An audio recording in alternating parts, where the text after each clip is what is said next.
دنیا میں ذہانت کا ایک نام آئنسٹائن۔ ناظرین، کیا آپ جانتے ہیں کہ آئنسٹائن کے دماغ کی چوری سے حاصل شدہ معلومات کیا تھیں؟ آئنسٹائن 14 مارچ 1869 کو جرمنی میں ایک سیکولر یہودی خاندان میں پیدا ہوا، جبکہ اس کی موت 18 اپریل 1955 کو امریکی ریاست نیو جرسی میں ہوئی، جہاں وہ 1933 میں گیا۔ بعد ازاں وہ بطور تارک وطن کے طور پر رہا۔ اسے 1940 میں امریکی شہریت مل گئی۔ اس سے قبل 16 برس کی عمر میں آئنسٹائن اپنے والدین کے ہمراہ اٹلی چلا گیا۔ 17 برس کی عمر میں دیگر نوجوانوں کی طرح آئنسٹائن کو بھی لازمی فوجی سروسز سر انجام دینا تھی، جس سے اس نے انکار کیا، جس کے سبب اسے بھگوڑا نامزد کر دیا گیا۔ نازی اس سے اس حد تک نالاں تھے کہ انہوں نے آئنسٹائن کی ساری کتب جلا دی۔ نازیوں نے بھگوڑے آئنسٹائن کی سر کی قیمت $5000 رکھی اور اشتہار کا عنوان رکھا کہ وہ شخص جسے ابھی تک پھانسی نہیں دی گئی۔ آئنسٹائن نے نازیوں کو جواب یوں دیا کہ ایسا نازیوں کی جلد بازی کا ثبوت ہے اور وہ فکری آزادی سے ڈرتے ہیں۔ بعد ازاں آئنسٹائن نے سوئٹزرلینڈ کی شہریت اختیار کی۔ 1940 میں آئنسٹائن کو امریکی شہریت دی گئی، جہاں وہ اپنی موت تک رہا۔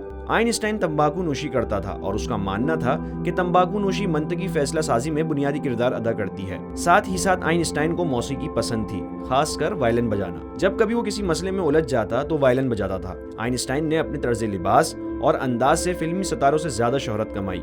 وہ اپنے بال مخصوص انداز میں بکھرے ہوئے رکھتا تھا۔ اسے موزے پہننے سے سخت الجھن ہوتی تھی۔ اس کے نزدیک موزے ایک فضول ایجاد ہیں، حتیٰ کہ جب وہ وائٹ ہاؤس میں امریکی صدر روز ویلے سے مل رہا تھا تو تب بھی اس نے جرابیں نہیں پہنی ہوئی تھی۔ 73 برس کی عمر میں جب آئنسٹائن امریکہ میں تھا تو اسے اسرائیل کا صدر بننے کی پیشکش کی گئی، کیونکہ اسرائیلی سمجھتے تھے کہ آئنسٹائن ایک کٹر یہودی ہے۔ شاید اس کی وجہ سے اس کے ہٹلر سے اختلافات تھے، یا ایک یہودی خاندان میں پیدائش، یا پھر جرمنی کی شہریت کو ترک کرنا۔ زیادہ تر لوگ اسے ملحد سمجھتے تھے، لیکن آئنسٹائن خدا کا قائل تھا۔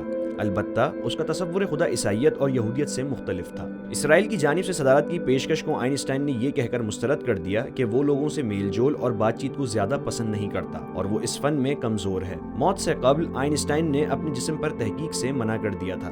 دراصل وہ چاہتا تھا کہ اس کی لاش کو جلا کر اس کی راکھ کو مختلف جگہوں میں خاموشی سے فضا میں اڑا دیا جائے۔ اس کا مطلب یہ نہیں تھا کہ آئنسٹائن کو اپنے جسم کے کسی عضو کے بارے میں کسی عیب کا علم تھا، بلکہ وہ چاہتا تھا کہ اس کے جسم کو محفوظ نہ کر لیا جائے اور لوگ اسے دیوتا کی طرح پوجنا نہ شروع کر دیں۔ تاہم 1955 میں پرنسٹن ہسپتال، امریکہ میں جہاں آئنسٹائن زیر علاج تھا، کی موت ہوئی تو اس وقت وہاں ڈیوٹی پر تعینات ڈاکٹر ہاروی کو آئنسٹائن کی لاش کا معائنہ کرنے کے لیے کہا گیا۔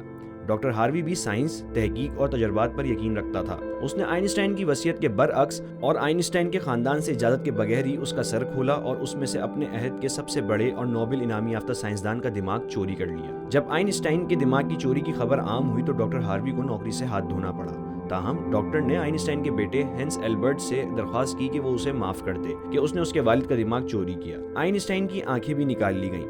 اس کی آنکھیں ڈاکٹر ہنری ابراہم کو ملی اور آج تک یہ آنکھیں نیو یارک میں کہیں محفوظ ہیں۔ ڈاکٹر ہاروی نے آئنسٹائن کے بیٹے سے کہا کہ وہ دراصل آئنسٹائن کے غیر معمولی دماغ کا مطالعہ کرنا چاہتا ہے کہ دنیا کو آئنسٹائن کے غیر معمولی دماغ کے متعلق معلومات حاصل ہو سکے، جو یقیناً آئنسٹائن کی زندگی میں ممکن نہ تھا۔ آئنسٹائن ایک موڈی قسم کا انسان تھا۔ اگرچہ موسیقی اس کا شوق تھا، باوجود اس کے کہ وہ اپنی دھن کا پکا تھا، جس بات پر اڑ جاتا اس پر قائم رہتا۔ آئنسٹائن کے بارے میں کہا جاتا ہے کہ اگر وہ اپنی ضد پر اڑا نہ رہتا تو مزید زندہ رہ سکتا تھا۔